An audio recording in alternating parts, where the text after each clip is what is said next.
This is T Cats here in your hometown station, AM 1220 KHTS.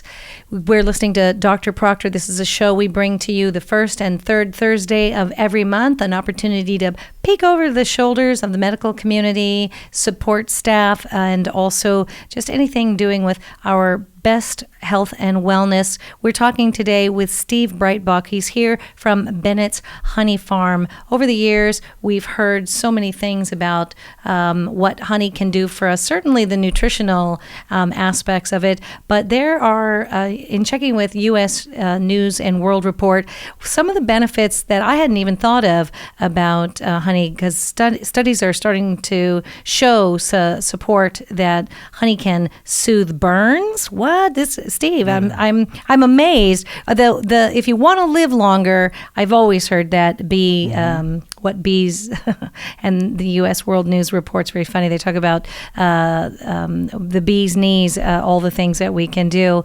They talk about how honey can help if you have chronic sinusitis, which affects 30 to 40 million Americans. And they're talking about how doctors at the American Academy of the ENT's Foundation, they had their annual meeting, and they recently talked about honey being better at destroying the biofilms produced by the offending bacteria than traditional antibiotics. Now, we've all heard the stories in the news over the last decade or so. Antibiotics, not the best thing for us. But the idea that the honey, from everything that I've read, can combat just about everything that an antibiotic does. Yes, a burn, infection, because apparently there's a honey in New Zealand, and I'm curious to know about here in America. Manuka honey, they talk about antimicrobial properties. Honey has that anyway, does it not? Most honey does. Again, if it's pure and it's raw and it's unfiltered, it will have more so of these properties opposed to a more commercialized, cooked version of honey. But the thing about bees is there's several products that they do produce, and all of which are pretty remarkable, if not miraculous, in their own right. You talked about the antibacterial or the microbial. Antimicrobial. That's a distinction of propolis, bee propolis, which bees collect from coniferous trees. That's like a pine cone. Trees that produce pine cones, there's a certain kind of sap that's produced in those trees that bees are attracted to, and they collect and bring back to their hive, and they use it not so much as a dietary food source, but as a building material for their hive to help protect it from invading microbes and invading species. Well, that's a good segue. I'd like to talk then about your Hive Mind products, because propolis that you're just speaking of. Tell me a little bit about Hive Mind.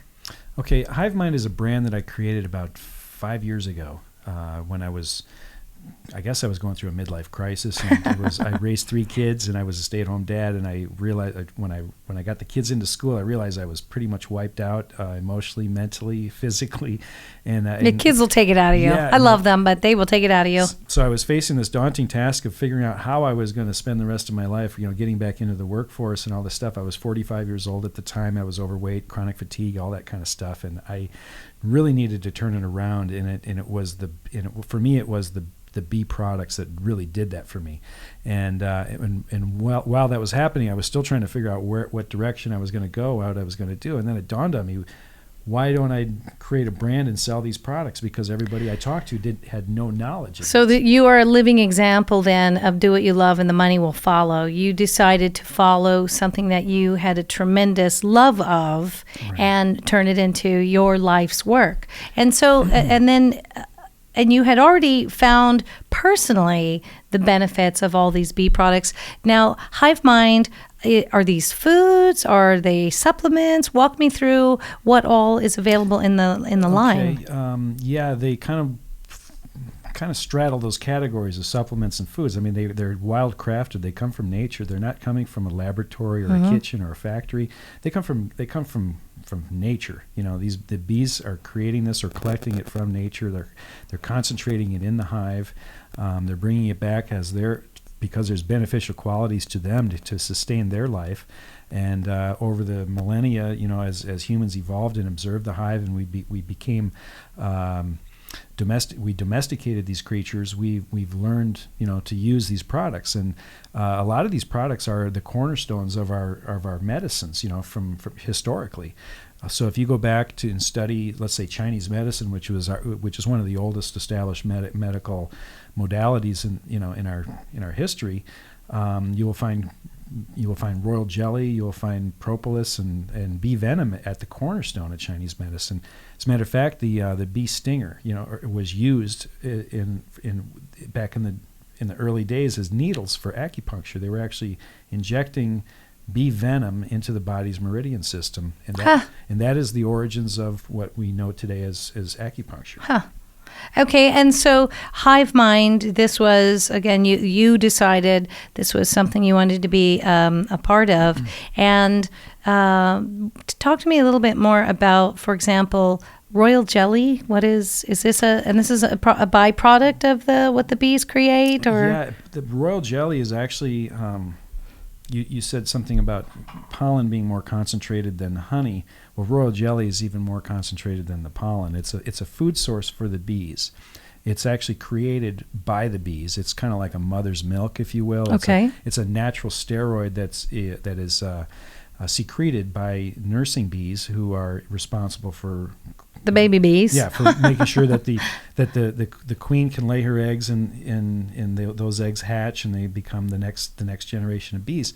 So what those larvae will feed on once they hatch is the royal jelly, and that helps them develop quickly into a bee. And then once they become a bee, they switch over to a diet of pollen. Okay, so similar to a human baby switches over from milk to, soft foods to eventually gnawing on whatever their teeth will sink into. And that's where the similarity would end, because the bees that are designated to become queens, they continue on a diet of royal jelly for their entire life. And what happens to them is they're identical, to the worker bees. But because they're on a diet of royal jelly, their life is extended from 5 weeks to 5 years. So that's the life of a bee? 5? Yeah, a worker bee will live, if they're lucky, about 5 weeks. A queen bee has the capability of living for 5 years. So that life extension. And part of that is from the royal jelly. 100% from the royal jelly. Because otherwise they're genetically identical. So the royal jelly has this longevity quality to it. It also the queen bee also grows about a third the size larger than a worker bee, and she becomes super fertile. She can lay up to 2,000 eggs a day. So she's amazingly fertile. She lives longer by an order of magnitude that's unparalleled in any other species in nature, and will also grow to a larger size. So and it's purely because of these properties. Her diet. Yeah, her diet of royal jelly.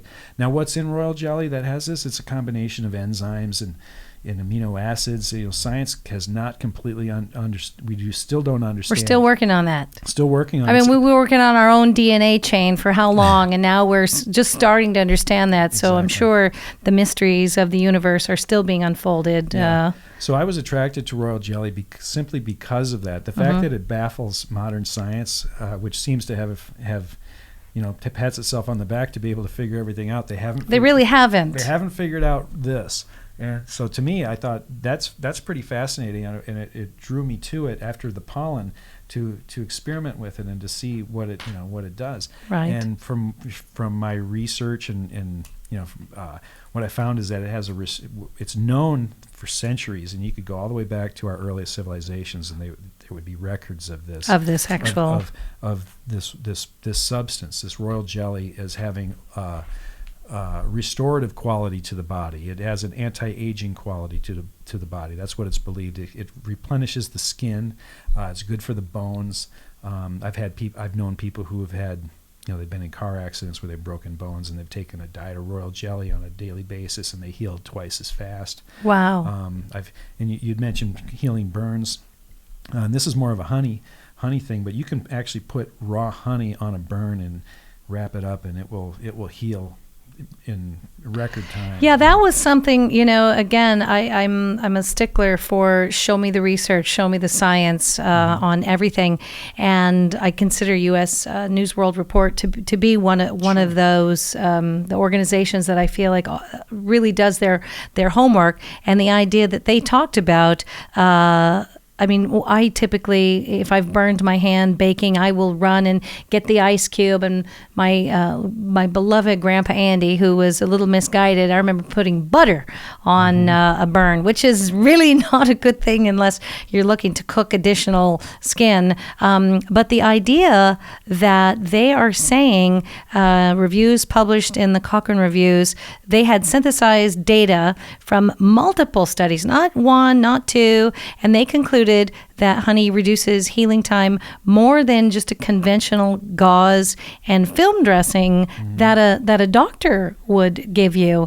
And I've had severe burns, and I've had silver nitrate and the things that they put on burns. It's fascinating to me that we already have a creature that is creating something that can heal much quicker than any other than what the doctors are doing. Yeah, exactly. It's pretty remarkable. And this is not new information. That's the thing. This has been known for centuries. You could go back to our earliest civilizations, and they already knew. They knew it. Yeah. And it's just that we've lost that connection.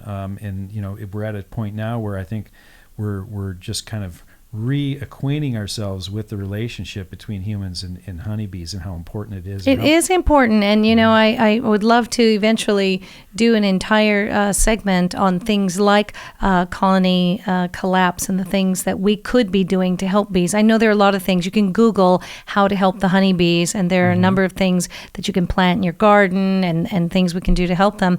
One of the other medical benefits, which is interesting, is that they have found researchers at Penn State College of Medicine compared honey with the cough suppressant dextromethorphan, which we've all seen it. We've seen the ads for 25, 30 years. They found that honey actually worked better. So if you like honey and you have a cough, really the best thing you can possibly do, go into the cabinet. I'm particularly fond of Bennett's Honey Farm. Get Bennett's honey or the honey in the cabinet and just take a spoonful. By the way, do not stick that same spoon back into the jar, because now that you have saliva, a lot of people don't realize that when you introduce that the bacteria in your mouth, the enzymes start digesting whatever you stick that spoon back into. So don't do that. Now, we have a few minutes left. I would like to talk about you're involved now with Bennett's Honey Farm. I'm talking with Steve Breitbach. He's the sales and marketing coordinator at Bennett's Honey Farm, BennettHoney.com, BENNETT, honey.com.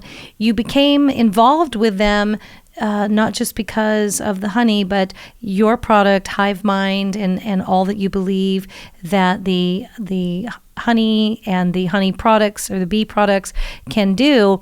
You picked them specifically, and I know they have a number of honeys. And if you are at liberty to talk about some of the different kinds, I know that you guys, there's orange, there's sage, there's wildflower, the clover, the avocado, the cactus.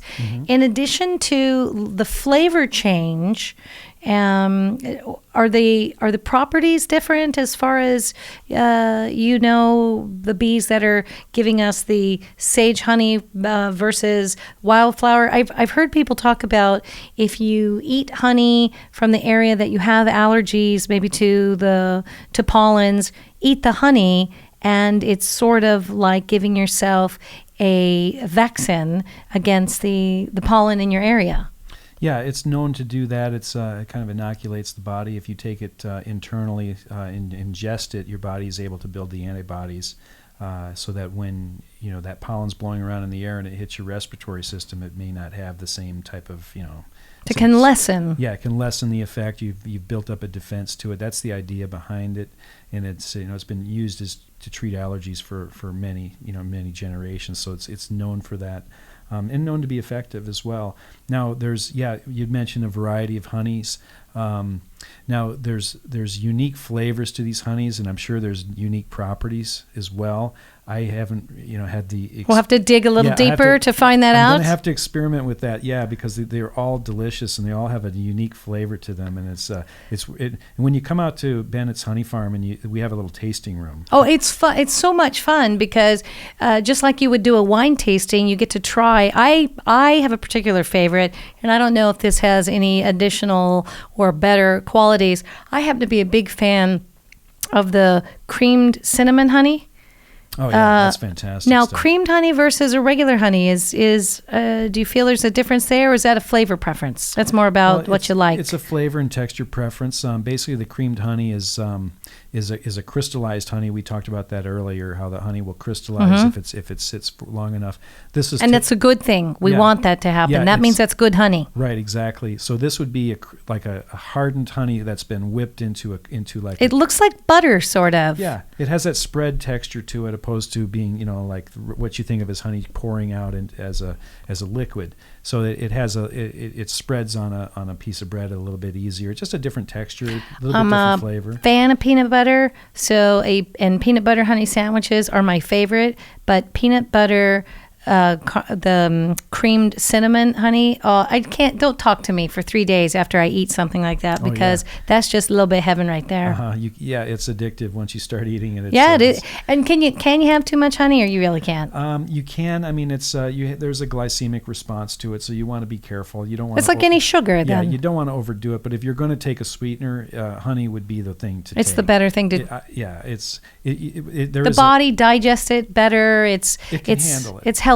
Yeah, I mean, in moderation. Obviously, you don't want to overdo it with any type of sweetener. But honey has the types of sugars that your body understands. It knows how to work with. Like you were talking about earlier, working at a molecular level that maybe we don't even. I mean, I certainly don't understand. But the body digests it. It works in your favor more so than maybe certainly the artificial sweeteners. Just stay away from it. Just go ahead and and again, talk to your doctor about including anything like this in your diet in the event that you do have something like a insulin response to sweeteners or to the glucose and the higher levels. You want to make sure. And again, the allergies we'd spoken about in the first segment, that anytime you're taking the bee products like pollen or the royal jelly or the propolis, this is something you should talk to your doctor about, making sure that you don't have an allergic response.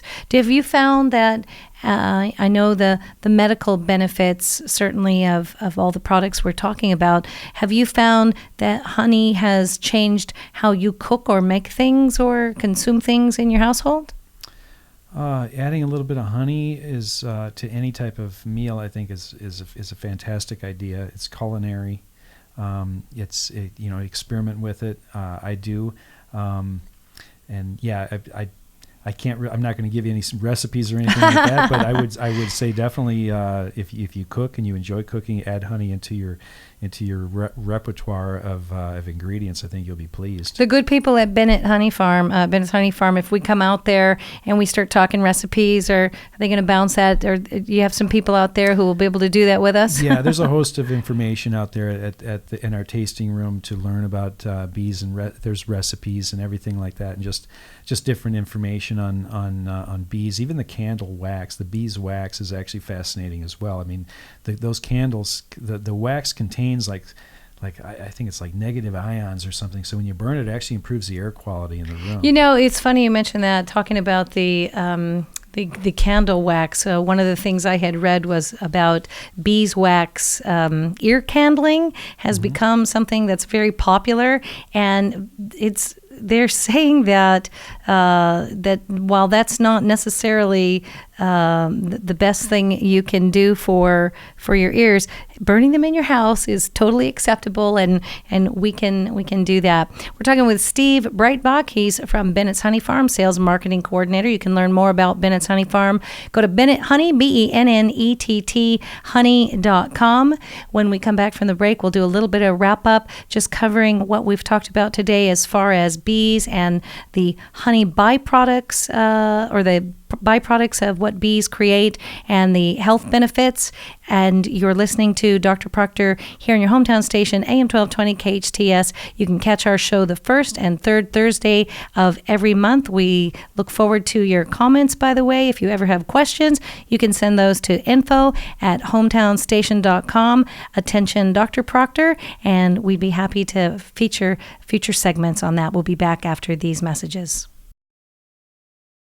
AM 1220 KHTS, your hometown station. You're listening to Dr. Proctor. It's a show we bring to you the first and third Thursday of every month, an opportunity to peek over the shoulders of the medical community, support staff, and certainly all things medically related as far as health benefits.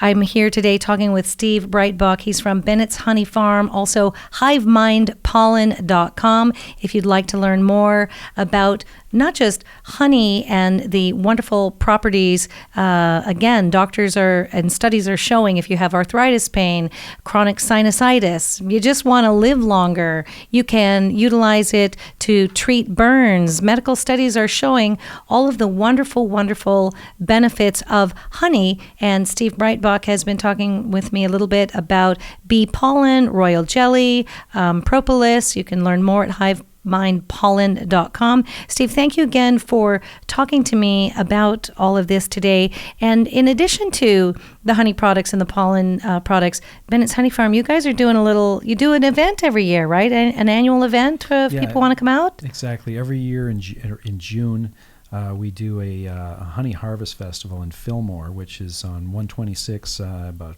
20 miles west of Santa Clarita, on the way to Ventura. Fillmore, it's located in the downtown area. There's a long history with trains and all that stuff. So we do. It's a wonderful, wonderful area, yeah, and it's a great event. I mean, we have. Is June actually the harvesting time, or is this something you pull together? You realize that's a good time to do that. It's a good time to do it, and when we're harvesting honey, mostly throughout the year, but June is like a celebratory time for. And bees are like summer, and so. Yeah, it's a summer event. And what kind of things are at this? Okay, we have we have honey tasting. I mean, you can learn a lot about bees. We have our observational hive there. We also do a barbecue sauce contest. So there's a barbecue.